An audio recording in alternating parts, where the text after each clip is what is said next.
Magkaiba ko na! Hindi ito malaruan! Bawal dito mga bata! Kung kayo maglaro sa labas, wag dito! Oh, wow, ang ganda! Tamugon! Ano meron dyan? Wow! Mukha silang mga kumikinang nahiyas! Diba? Uy, Kilua, may tanong ako sa'yo. Meron ka pa bang mama at papa? Buhay pa sila nung huling kita ko. Anong trabaho nila? Mga assassin. Ha? Pareho sila? Ano bang reaksyon yan? Ang weirdo mo talaga kahit kailan. Ha? Ikaw pa namang unang pinagsabihin kong ganyan ang reaksyon. Sineryoso mo naman ako agad. Pero seryoso ka naman, di ba? Paano mo naman nasabi? Wala, hinulaan ko lang. Ang boring naman. Kadalasan natutuwa lang sa akin ng mga tao dahil hindi nila masabi kung seryoso ba ako o hindi. Oo? Ang totoo, puro assassin kami sa pamilya ko. Kaya yun, tama ka. At umaasa silang lahat na magiging mahusay akong assassin tulad nila. Yun nga lang, ayoko talaga ng ganun. Sino ba namang may gusto na kinokontrol ang buhay mo, di ba? Biruin mo, nung sinabi ko sa kanilang gusto ko mabuhay ng malaya, alam mo ba, para silang nasiraan ng bait. Tumutulo pa talaga yung luha ni Mama nung sinabi niyang ako pa naman sa lahat ng anak niya may pinakamalaking potensyal na maging top assassin. Nakakayamot, di ba? Kaya yun tuloy. Nag-aaway kami at nung ayaw nila akong paalisin, sinaksak ko si Mama sa muka at si Kuya naman sa tagiliran kaya heto na ako ngayon. Siguradong gusto na nila akong patayin. Subukan nila at paiyakin ko silang lahat.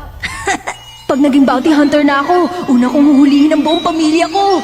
Siguradong malaki-laki ng bounty ang makokolekta ko sa mga ulo nila.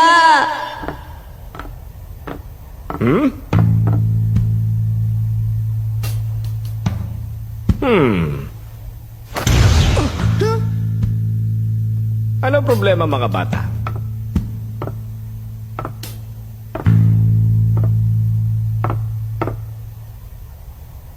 Kayo pala, Ginoong Netero. Napansin niyo po ba kung sino yung nakatayo sa bandaron ngayon lang? Hindi eh. Sinusubukan niya ba kami?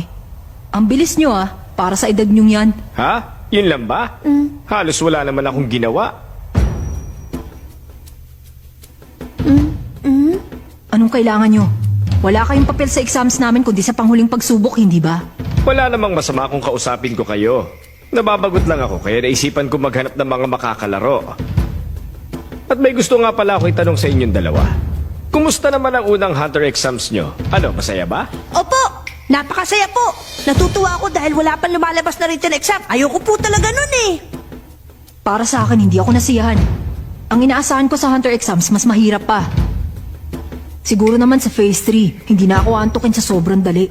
Hindi ko masabi. Tingnan natin. Tara na nga, Gon! Sandali lang muna.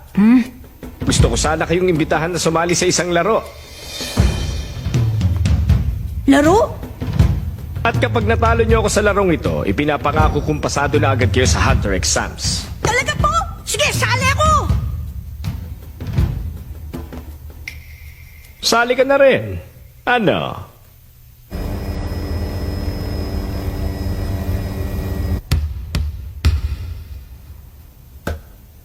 Okay, makinig at ipapaliwanag ko na ang mga patakaran. Ang dapat nyo lang gawin ay agawin sa akin ang bolang ito bago lumapag ang airship natin sa ating destinasyon. Yun lang at panalo na kayo.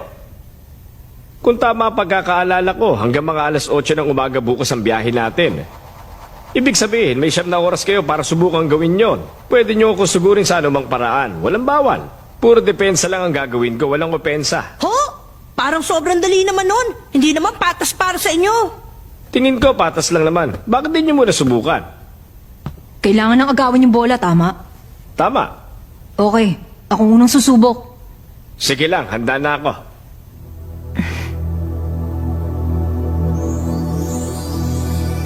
Minimenos niya ako.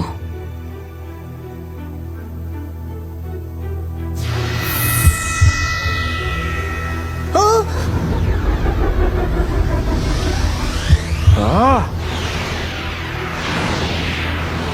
ang daming kiluwa. Alin ang totoo? Isa yung espesyal na teknik na natatagi sa mga assassin. Ang Rhythm Echo. Gumagamit sila ng kakaibang ritmo upang makalikha ng mga naiiwang imahe para lituhin ang kanilang kalaban. Nakapangingilabot isipin na may isang batang tulad niya na dalubhasa na sa teknik na ganitong kahirap.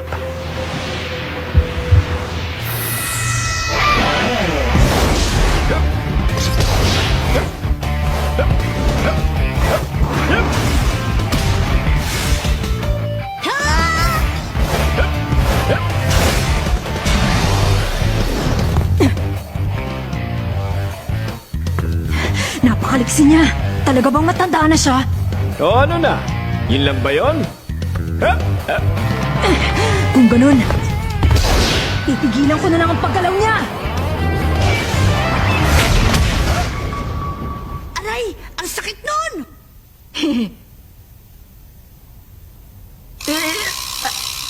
Aray! Ang sakit! Aray! Nako, hindi siya nagalinlangan sa sipang yun ah. Kung karaniwan tao ako, malamang durog na ang mga buto ko ngayon. Kasar, gawa ba sa bakal ang binti ng matandang yan? Kiluwa, dali! Itag mo ako! Ako naman, pasubok! Tingnan natin, ano naman kayang gagawin ng batang ito? Mukhang napakabait at masiyahin niya, hindi ko masabi. Okay!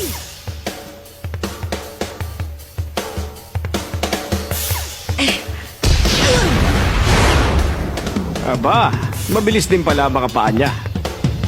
Kaya lang, mga 10 taon pa bago gumana sa akin ang harapang atake. Bata pa talagang isang ito. Oh, tumalon?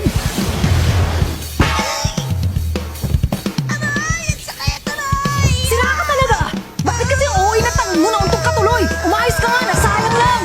Nagulat pa naman yung matanda pagkakataon mo sana yun! Nagulat talaga ako.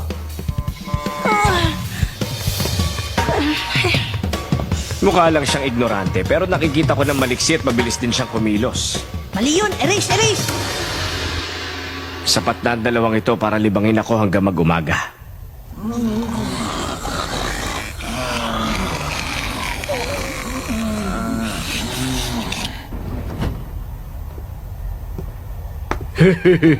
Kumusta na kaya yung dalawang kawawang loko na madali ko nauto kanina? Malamang sa sobrang nervous dahil sa sinabi ko, hindi na sila makatulog ngayon at... Ano? Natulog pa rin sila?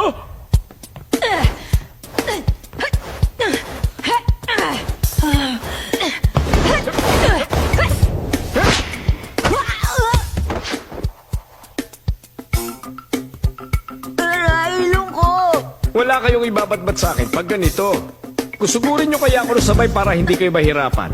Napupuno na ako! Okay! Manda na kayo! Nahihirapan pa rin kayo.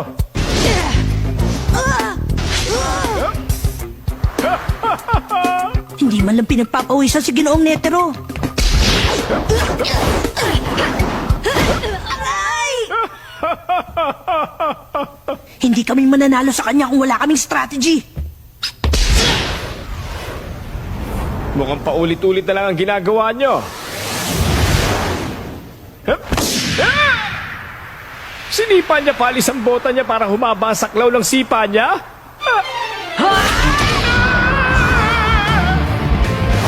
Yes! Hindi rin.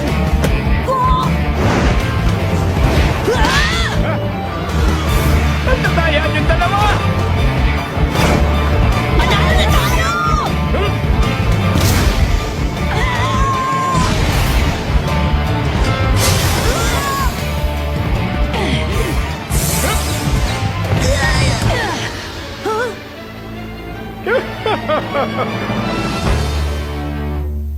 Magaling ang ginawa niyong yon. Napabilib niyo ako. Ang galing yung Ginoong Netero! Ang galing talaga!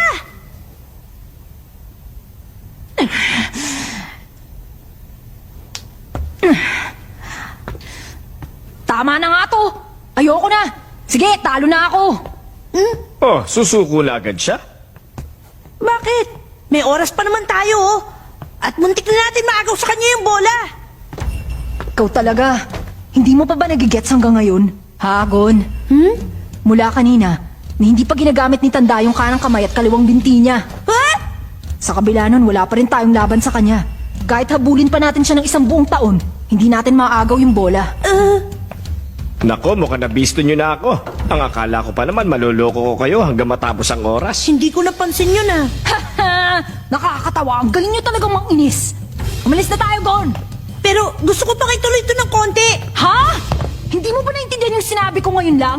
Imposible. Hindi natin kayang agawin yung bola sa kanya. Alam ko, wala na akong paki sa bola. Kalahati pa lang ng time limit na nagamit natin. Pipilitin ko si Ginoong Netero na gamitin ang kanang kamay niya bago maubos ang oras. Ganun ba? Sige, kung yun ang gusto mo, good luck na lang. Matutulog na ako. Ginoong Netero, paano po nagawa ni Kilua yung ginawa niya kanina? Yung naging napakarami niya? Alam niyo po ba ang sikreto? Alam ko, mga taong konektado lang sa mga palihim na gawain ang gumagamit nun. Walang silbi para sa'yo, matutunan pa yon. Sa katunayan, hindi mo na dapat matutunan yon. Pero isa yung kahangahangang teknik. Oh, at matinding pagsasanay ang kinailangan para magawa niya yon. Ang astig talaga ni Kilua kahit kailan. Di yan ubra!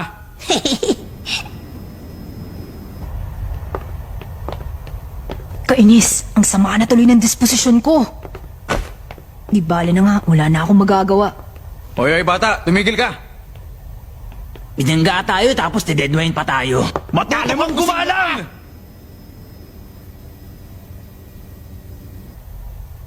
Kung hindi pa ako huminto kanina, malamang napatay ko na yung matandang yun para lang makuha yung bola sa kanya.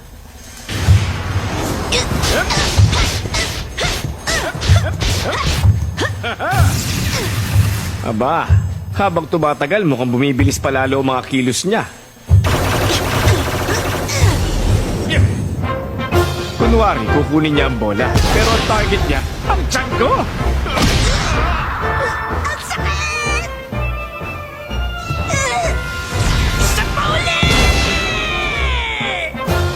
Kapag inuntog pa uli ng batang to ang ulo niya sa tiyan ko, sigurado mababasag na ang bungo niya.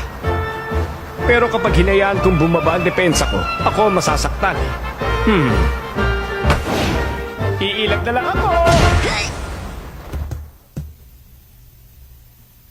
Ha? Namatay ba siya?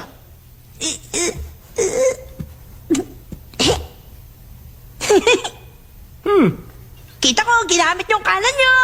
Ha?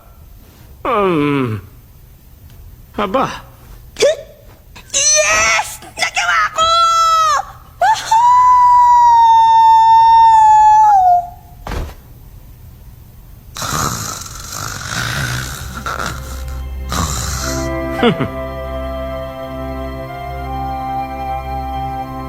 hello? Ito ba yung piloto?